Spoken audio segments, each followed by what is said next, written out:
ଗ୍ରୀଷ୍ମ ଋତୁ ଯେତେବେଳେ ମହାପୃଷ୍ଠକୁ ଆସିଥାଏ ଦକ୍ଷିଣ ଦିଗରୁ ପବନ ପ୍ରଭାବିତ ହୋଇଥାଏ। କରାଇଲା ନୃତ୍ୟ ପଥିକ ପଦକୁ ସଂଗ୍ରାମ ଭୂମି ଅଶ୍ୱଗତ ଅଶ୍ଵ କହିଲେ ଘୋଡ଼ା। ଘୋଡ଼ା ଯୋଉଭଳି ଭାବରେ ଯୁଦ୍ଧ କ୍ଷେତ୍ରକୁ ତାକୁ ପକେଇ ଯାଇଥାଏ ସେଇଭଳି ଭାବରେ ତୋତଲା ବାଲିରେ ପଥିକଟିଏ ପଥ ଅନୁସରଣ କରି ଯାଇପାରୁନାହିଁ। ବିଚାର କଲା ବାଲି ଆଜି ଉତ୍ତପ୍ତ ହୋଇଯାଇଛି। ଏ ତୋତଲା ବାଲିରେ ଚାଲି ମୁଁ ଘରେ ପହଞ୍ଚି ପାରିବି ନା। ଦେଖି ଆଜି ବୃକ୍ଷ ମୂଳେ ଟିକେ ମୁଁ ଆଶ୍ରୟ ନେବି। ବୃକ୍ଷ ମୂଳେ ଟିକେ ଯେତେବେଳେ ଆଶ୍ରୟ ନେଇଛି ପଣ୍ଡିତ ସେଇ ବୃକ୍ଷ ନଦୀ ନିକଟକୁ ଆସିଛନ୍ତି କିଏ? ଚିନ୍ତାମଣି ଭବନର କିଛି ସଖୀ ମାନେ ବୁଲିବା ପାଇଁ ଆସିଛନ୍ତି। ସଖୀ ମାନେ ଅଦୂରରୁ ଦେଖିଦେଲେ ଲୋମା ଯେ ଗୋଟିଏ ବୃକ୍ଷ ମୂଳରେ ଜଣେ ଯୁବ ପୁରୁଷ ଶୟନ କରିଛି। ସଖୀ ଡାକିଦେଲା ସଖୀକୁ, କହିଲା ସଖୀ ଦେଖୁଛୁ ନା ସେ ଅଦୂରରେ ବୃକ୍ଷ ମୂଳରେ ଜଣେ ଯୁବ ପୁରୁଷ ଶୟନ କରିଛି। ହଁ କେତେ ସୁନ୍ଦର ପୁରୁଷଟିଏ ଦେଖିଲୁ। ପଚାରିବ ସଖୀ ସେ କଥା ପଛରେ ଏ ଯୁବ ପୁରୁଷ ଅତି ସୁନ୍ଦର। ଯଦି ଆମ ଜେମା ଦେଇ କତିକି ନେଇଯିବା ଆମ ଜେମା ଦେଇ ପାଖରେ ସେ ରହିବ, ଅନେକ ଟଙ୍କା ଦବ, ତା ସହିତ ଆମେ ବି କିଛି ପାଇବା। ତାହେଲେ ସଖୀ ସେ ତ ଶୋଇଛି, ଆମେ ତାକୁ ଉଠେଇବା କେମିତି? ତାହେଲେ ସଖୀ କିଛି ତାଳି ମାରିଦେଲେ ଉଠିଯିବ। ବିଳମଙ୍ଗଳକୁ ଉଠାଇ ଯାଇଛନ୍ତି ନିଦ୍ରାରୁ।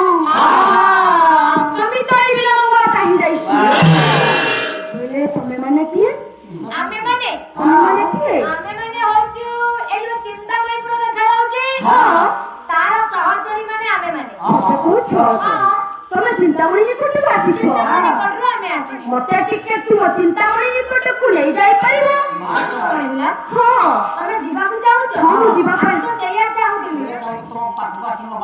ତମେ ଯିବାକୁ ହେଲେ ଆମକୁ ଦେବାକୁ ପଡିବ। ତମେ ଯାହା ନବ ମୁଁ ଦେବି। କିଛି ପାଉଣା ଦେବାକୁ ପଡିବ।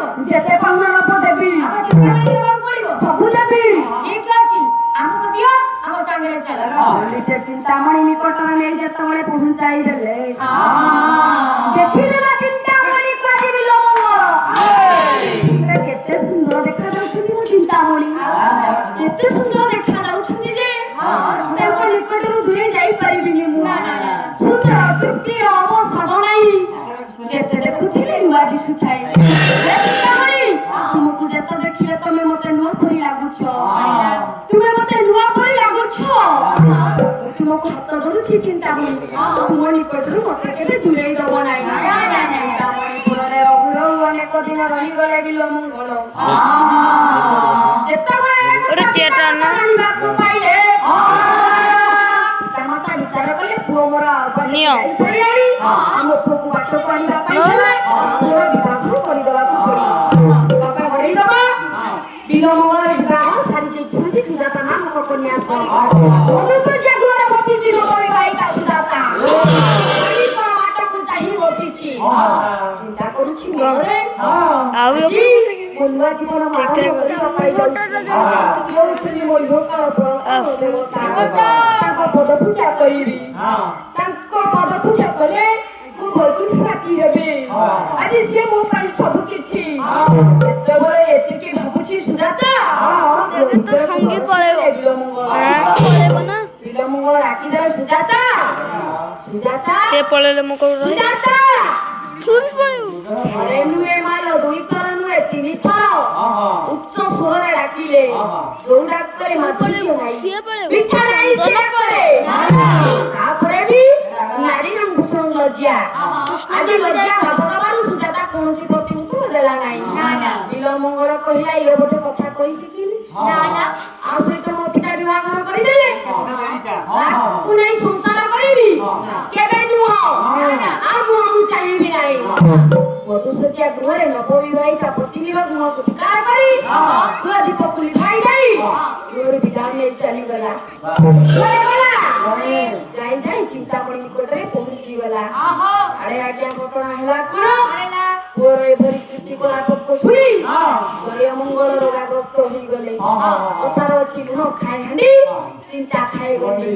ଚିନ୍ତାରେ ଆସି ଯାଇଛି ଜୟ ମଙ୍ଗଳଙ୍କର ଶେଷ ସନ୍ଧ୍ୟା। ସେଇ ଶେଷ ସନ୍ଧ୍ୟା ସମୟରେ ପ୍ରଭୁଙ୍କୁ ଡାକି ଆଜି ନିଜ ଜୀବନକୁ ଛାଡ଼ି ଦଉଛନ୍ତି କିଏ ନା ଦୟ ମଙ୍ଗଳ କେମିତି ଡାକିଲେ ହେ ବାଜିଲା ରତି ଶଙ୍ଖ ଗଜୁଡ଼ିଲା ମେଘନାଦ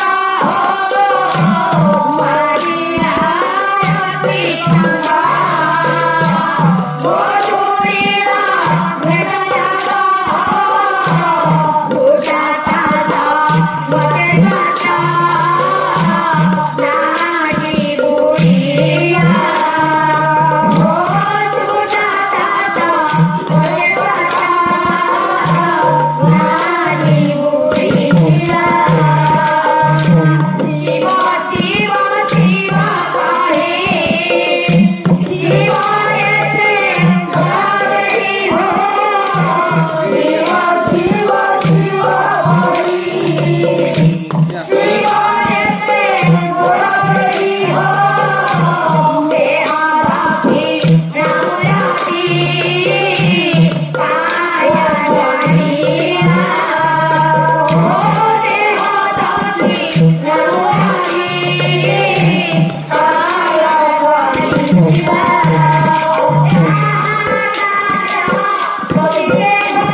Así